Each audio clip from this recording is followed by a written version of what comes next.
जय हिंद साथियों।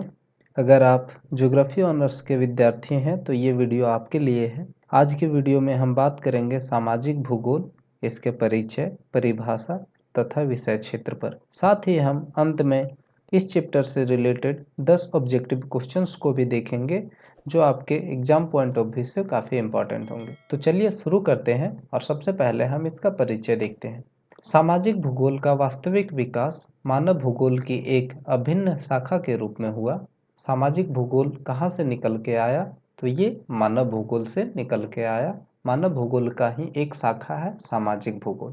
सामाजिक भूगोल शब्द का सर्वप्रथम प्रयोग फ्रांस में रिकलस महोदय द्वारा 1884 में किया गया था। आप इसे भी ध्यान रखें, काफ़ी इंपॉर्टेंट है। सामाजिक भूगोल शब्द का सर्वप्रथम प्रयोग किसके द्वारा किया गया था? तो वे थे रिकलस महोदय, भूगोलवेत्ता रिकलस। 1884 में प्रथम बार इस शब्द का प्रयोग हुआ था। ये फ्रांस के थे। आगे है सामाजिक भूगोल की प्रथम पुस्तक बेलफास्ट का सामाजिक भूगोल नाम से 1960 में प्रकाशित हुआ था, जिसे ब्रिटिश भूगोलवेत्ता जोन्स ने लिखा था। अगर आपसे पूछा जाता है सामाजिक भूगोल की प्रथम पुस्तक कौन सी है, तो वह है बेलफास्ट का सामाजिक भूगोल, सोशल ज्योग्राफी ऑफ बेलफास्ट, इस नाम से प्रकाशित हुआ था। अब चलिए हम इसके परिभाषा की बात करते हैं कि आखिर वास्तव में सामाजिक भूगोल क्या है। तो जैसा कि आप सबको शब्द से ही स्पष्ट हो जाता होगा, सामाजिक भूगोल यानी समाज से रिलेटेड है। सामाजिक भूगोल में समाज से संबंधित जो भी कार्य किए जाते हैं, जितने भी कार्य समाज में होते हैं, उनका जो अध्ययन होता है, जिस विषय में उनका अध्ययन होता है, उसी को सामाजिक भूगोल कहते हैं। चलिए सामान्य शब्दों में अगर देखें तो सामाजिक भूगोल किसी प्रदेश विशेष में निवास करने वाले मानव समाज की संरचना यानी उसकी बनावट, प्रक्रियाओं तथा मानव समाज से संबंधित समस्याओं इत्यादि का अध्ययन करने वाला विज्ञान को ही सामाजिक भूगोल कहते हैं। सामाजिक भूगोल समाज से निकल के आता है और समाज में जो भी कार्य होते हैं उसका अध्ययन जिस सब्जेक्ट में किया जाता है उसी को सामाजिक भूगोल कहते हैं। ये सामान्य भाषा में आप इसे इतना ही याद रखें। कुछ प्रमुख विद्वानों द्वारा अपनी अपनी परिभाषाएं भी दी गई है। चलिए उनमें से कुछ परिभाषा को देखते हैं। सबसे पहला है A.N. क्लार्क महोदय की परिभाषा। इनके अनुसार सामाजिक भूगोल भूगोल की एक शाखा है जिसे सामान्यतः भू क्षेत्र के संदर्भ में सामाजिक तथ्यों के विश्लेषण के रूप में परिभाषित किया जाता है। ये सामाजिक भूगोल को किस रूप में परिभाषित करते हैं? सामाजिक तथ्यों के विश्लेषण के रूप में परिभाषित करते हैं, जो कि भू क्षेत्र के संदर्भ में है। अगला परिभाषा है J.W. वाटसन का। इनके अनुसार सामाजिक भूगोल भूतल के विभिन्न प्रदेशों की पहचान समग्र पर्यावरण के संदर्भ में सामाजिक तथ्यों के संगठन के रूप में करता है। ये सामाजिक भूगोल के परिभाषा देते हैं और कहते हैं सामाजिक तथ्यों का संगठन करके पर्यावरण के संदर्भ में जिस भूगोल में अध्ययन किया जाता है उसी को सामाजिक भूगोल कहते हैं। सामाजिक तथ्यों से मतलब है एक समाज जब आपके दिमाग में आता है तो आप क्या क्या सोच सकते हैं उससे संबंधित। जैसे एक समाज मनुष्य से मिलकर बनता है तो वो कोई प्रजाति के होते हैं, जाति के होते हैं, अलग लिंग होते हैं, धर्म होते हैं, उनकी संस्कृति होती है। तो ये सारे तथ्य जो भी होते हैं, उनके फिर समस्याएं होती हैं, उनके व्यवसाय होते हैं, ये सारे तथ्य को एक साथ मिलाकर पर्यावरण के संदर्भ में अध्ययन किया जाता है, उसका संगठन किया जाता है। इसी को सामाजिक भूगोल कहते हैं। ये वाटसन महोदय के अनुसार है। ये तो हो गई परिभाषा की बात। अब हम बात करते हैं इसके विषय क्षेत्र की। तो सबसे पहले हमको ये समझना पड़ेगा कि विषय क्षेत्र आखिर कहते किसको है। विषय क्षेत्र से सीधा सीधा मतलब होता है कि आप इस विषय में सामाजिक भूगोल में क्या क्या पढ़ते हैं। जो भी चीज आप इसमें पढ़ते हैं वही इसका विषय क्षेत्र कहलाता है। जैसे आप अगर भूगोल पढ़ रहे हैं तो भूगोल के भी अपने एक विषय क्षेत्र होती है। जैसे आप भूगोल में पढ़ते हैं भौतिक भूगोल है, मानव भूगोल है, आर्थिक भूगोल है, एक सामाजिक भूगोल है। इसी तरह उसके भी डिविजन्स होते हैं। जैसे आर्थिक भूगोल में आप पढ़ते हैं उसके प्राथमिक क्रिया, द्वितीयक क्रिया। भौतिक भूगोल में जलवायु, मृदा, ये सारी चीज़ों को पढ़ते हैं। ये सब उसके विषय क्षेत्र होते हैं। इसी तरह सामाजिक भूगोल की भी अपनी एक विषय क्षेत्र होती है, जिसके तहत सामाजिक भूगोल में जो भी चीज़ें हम पढ़ते हैं वो उसके विषय क्षेत्र के अंतर्गत आता है। तो चलिए पहले हम इसका ओवरव्यू देखते हैं। सामाजिक भूगोल मानव भूगोल की एक शाखा है। सामाजिक भूगोल शब्द का सर्वप्रथम प्रयोग रेकलस द्वारा 1884 में किया गया था, परंतु सामाजिक भूगोल का वास्तविक विकास 1960 के दशक में प्रारंभ हुआ। इसमें समाज संबंधी विभिन्न पक्षों का अध्ययन भौगोलिक दृष्टिकोण से किया जाने लगा। इस तरह दिन प्रतिदिन सामाजिक भूगोल के विषय क्षेत्र में नए नए पक्ष जुड़ने लगे और इसका विषय क्षेत्र में विस्तार होने लगा। वर्तमान समय में सामाजिक भूगोल के विषय क्षेत्र को हम लोग 6 पार्ट में डिवाइड करके पढ़ेंगे। इसमें पहला पार्ट होगा सामाजिक भूगोल का स्वरूप, मनुष्य और समाज, समाज और पर्यावरण, समाज व संस्कृति, सामाजिक संगठन, सामाजिक समस्याएं, नियोजन व नीतियाँ। ये 6 मुख्य बिंदु हैं जिसको हम सामाजिक भूगोल के विषय क्षेत्र के अंतर्गत रखते हैं। परंतु इससे कुछ भी स्पष्ट नहीं होता कि हम आखिर इसमें पढ़ेंगे क्या, तो आप बिल्कुल भी टेंशन ना लें। तो चलिए सामाजिक भूगोल के ये 6 मुख्य बिंदु को विस्तार से समझते हैं। तो हमारे सामने पहला बिंदु है सामाजिक भूगोल का स्वरूप। अब देखते हैं इसके अंतर्गत हमें क्या पढ़ना पड़ता है। सामाजिक भूगोल के स्वरूप के तहत हम पढ़ते हैं विभिन्न विद्वानों द्वारा दी गई परिभाषाओं को, सामाजिक भूगोल के विषय वस्तु को, विषय का विकास को, सामाजिक भूगोल का अन्य विषय से संबंध को पढ़ते हैं और विषय संबंधित जो भी मान्यताएं हैं, जो भी संकल्पनाएं भूगोलवेताओं द्वारा दी गई है, इन सारे का सम्मिलित अध्ययन हम सामाजिक भूगोल का स्वरूप के तहत रखते हैं या सामाजिक भूगोल में करते हैं। उसके बाद इसका अगला पार्ट होता है मनुष्य और समाज। ये भी इसका विषय क्षेत्र है। सामाजिक भूगोल मनुष्य और समाज से ही निकल के आया है, तो ये इसका अगला डिवीजन होगा।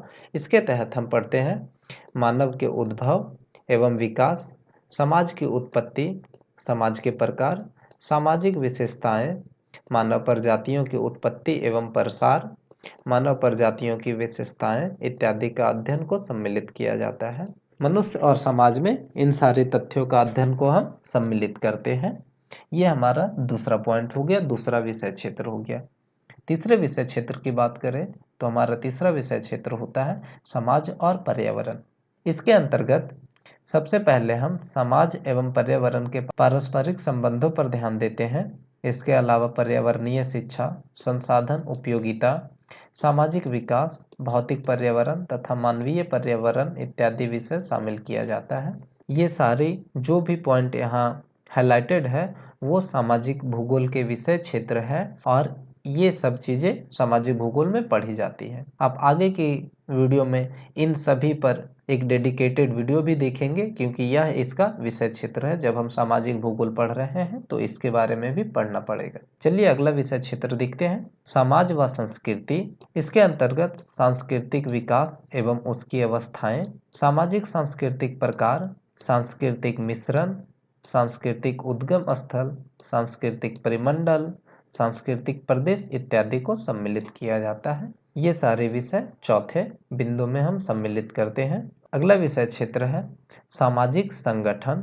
इसके अंतर्गत सामाजिक संरचना, सामाजिक व्यवस्था, भाषा, धर्म, जाति, प्रजाति, प्रशासनिक व्यवस्था इत्यादि को सम्मिलित किया जाता है। अगला है सामाजिक समस्याएं, नियोजन व नीतियां।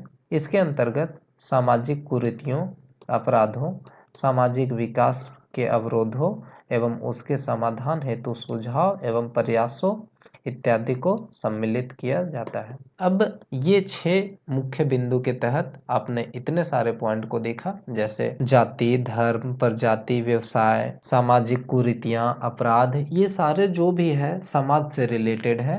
ये सारे फैक्ट, सारे बिंदु समाज से रिलेटेड है। तो ये सारे टॉपिक का अध्ययन हम सामाजिक भूगोल में करते हैं और इसलिए सामाजिक भूगोल के विषय क्षेत्र के अंतर्गत ये सारे टॉपिक आते हैं। तो अब आपको क्लियर हो गया होगा कि सामाजिक भूगोल का विषय क्षेत्र कितना वास्ट है, कितना बड़ा है। सामाजिक भूगोल में हम क्या क्या पढ़ेंगे तो वो आप विषय क्षेत्र में देख लिए। अब यहाँ हमारा कंप्लीट होता है सामाजिक भूगोल का विषय क्षेत्र। अब इस चैप्टर से संबंधित जो भी इम्पोर्टेंट ऑब्जेक्टिव क्वेश्चंस होंगे हम लोग उस पर बात करते हैं।